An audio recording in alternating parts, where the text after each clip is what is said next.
Сәлем достар, фильмнің аты «Дверной замок». Шай құйып сүт қатып ал біз кеттік. Арнаға тіркелуді ұмытып кетпе. Жұмыстан оралған бір қыз үйіне келгенде свет өшіп тұрғанын көріп, үйіне кіреді. Үйін қарап жатқанда артынан біреу шығып, оған шабуылдап ұра бастайды. Келесі кадрда бізге таңғы 4-те оянып, жуынып, тамақ жеп кетіп қалған еркек көрінеді. Кейінірек басы ауырып, айналып оянған қыз Кёнмин сүттің азайып қалғанына таңданып, еркектің аяқ киімін жөндеп, үйінен шығып кеткені көрсетіледі. Ол шығып есіктің электронды құлпы кір болып қалғанын көріп, түсінбей оны сүртіп, құлыптың номерін өзгертіп кетеді. Ол банкте подругасы Хэнчумен бірге жұмыс істейді. Ол мінезі жұмсақ болған соң, клиенттерін одан пысығырақ коллегалары көз алдынан тартып әкетіп жүреді. Қайтарда еті тірі подругасы ондай жұмсақ болуға болмайтынын ескертеді. Үйіне келіп құлпы ашық қалғанын көреді де, кіріп күндегідей ұйықтайын дегенде, есігіне біреу келіп қалып, құлпын номерін теріп, аша алмай, ручканы жұлқып кетеді. Қыз глазоктан ешкімді көрмей, есікті ашып, онда темекі қалдығын көріп, полиция шақырады. Бірақ олар ондай болмайтын тірлікке еш нәрсе істей алмайтынын айтып, кетіп қалады. Бірақ түнде Кёнмин ұйықтап қалғанда, еркек қайттан кіріп, душ қабылдап, қызды сипап, таңертең жоқ болады. Қыз басы айналып тұрады. Басқа жерден квартира іздеп, бірақ олар өте қымбат болады. Подругасы саған үйлену керек деп директорларына тиіскенде, директор Кёнминге көз салады. Жұмыста бір клиентті қабылдап жатып, оған қосымша накопительный счет ашуға кеңес беріп, бірақ картасында ақша салымы өте аз екенін байқап, оған келесі жолға басқа ұсыныс беретінін айтып, қоштаса бастағанда, оны ұнатып қалған клиент ақшамаз болса адам ретінде санамайсың ба деп ұрыс шығара бастайды. Директор мен күзетші келіп, оны шығара бастағанда, нәзік қызға менен енді көресің деп қорқытып кетеді. Үйіне келіп қорқып кіріп ұйықтағанда, төсектің астынан маньяк шығып, оған дәрі иіскетіп, щеткасымен тісін жуып, душқа түсіп, бәрін сүртіп, тазалап, қасына тыр жалаңаш жатып ұйықтайды. Байқұс қыз оны байқамай жүреді. Жұмысында оның контрактын создырып бір қуантады. Бірақ автобус күтіп тұрғанда, белгісіз номер звондап, әлгі клиент келіп қалады. Оны жұлқып, бергел деп жатқанда, директор келіп қалып, жолама деп оны өзімен алып кетеді. Үйіне келіп свет жоғын байқайды. Қорқып кіргенде есік ұрылады. Қараса директор болып шығады да, неге свет жоқ, мен жөндеп берем деп қоймай үйіне кіріп, светін қосады. Үйінде еркектің киімдерін көріп, кешір, мен сені жалғыз тұрады деп ойладым дегенде, Кёнмин мен жалғыз тұрам, сондықтан қорқып солай қойып қоям деп шындығын айтады. Директорға кофе ұсынып, ол қол жуайын деп туалетке кіре бергенде, туалеттің отырғышы ашық екенін байқайды. Әбден қорқып қалған қыз, сен менің квартирамның номерін қайдан білдің? Мен кофе алып келем деп квартирадан жүгіріп шығады да полиция шақырады. Полиция келіп, есігін ашып қалғанда, директордың трупы шығады. Полицияда қыздың сөздеріне сенбей, қыздың убийствоға қатысы барын айтады. Ол өзінен күмәнді жасыру үшін полиция шақырғанын және убийцаны жасырып тұрғанына күдіктенеді. Бірақ қыз алдында көп рет квартираға біреу кіргісі келгеніне шағымданғанын біліп, оны уақытша босатады. Болған оқиғадан кейін Кёнминнің өкінішіне орай оны жұмыстан шығарып жібереді. Ол үйдің күзетшісіне камераларды көруін сұрап, ол жерден еш нәрсе таппай, оның үйіне бірінші ешкім жоғын көріп шығуын өтінеді. Бірақ үйінде біреу болғаны анық. Кёнмин көршілердің барлық есіктеріне кілтін қойып көріп, бір есіктің ашылғанын байқайды да, ол жерде бір қыздың тұратынын көреді. Атын біліп, оның банктан қай жерден қанша ақша шешетінін шығарып алғанда, күнде бір жерден 3200 вонға лапша алатынын көріп, сол магазинге барады. Тура сол затты алып жатқан қызды тауып, артынан подругасымен аңдиды.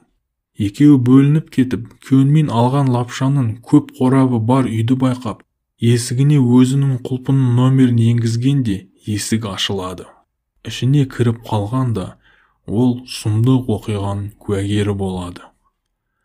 Капельницаның астында жатқан, алдындағы өзінің кілті сәйкес келген көрші қызының аяғы кесілген денесін көреді. Дірілдеген күйі полицияға звондап жатқанда үйге маньяк кіріп келеді. Маньяк өзінің атын қызға айтып жатқанын естиді. Маньяк қыздың қолын аралайын деп жатқанда үйден қашып шығады. Бірақ маньяк байқұсқа бірден жетіп алады.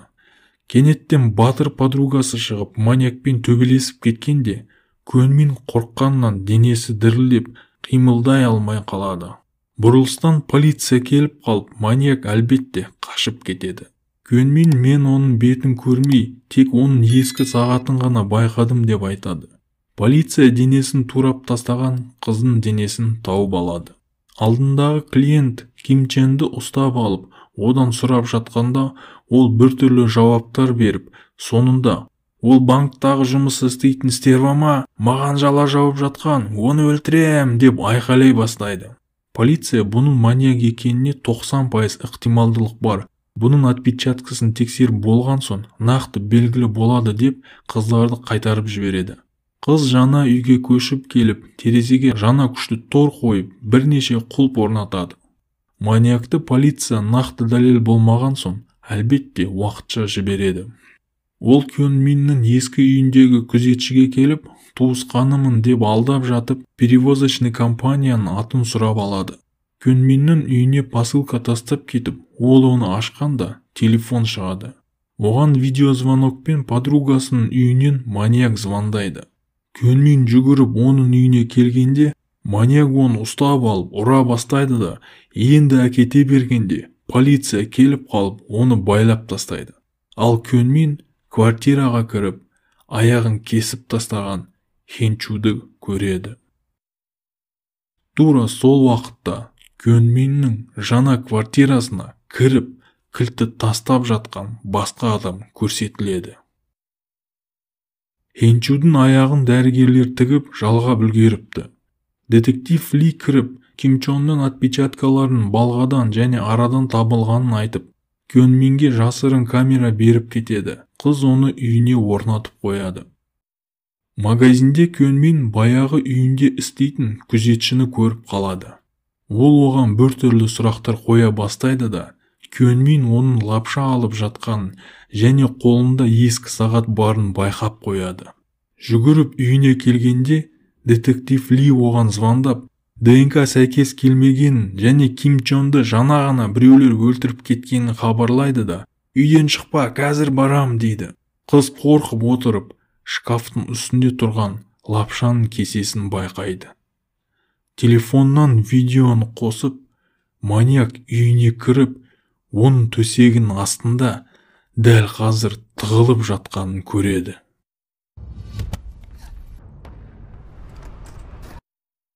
Полиция енді ғана қарауылға күдіктеніп, оның болу мүмкін жерін Лиға айтады. Көнмин маньяктың қасында оянады.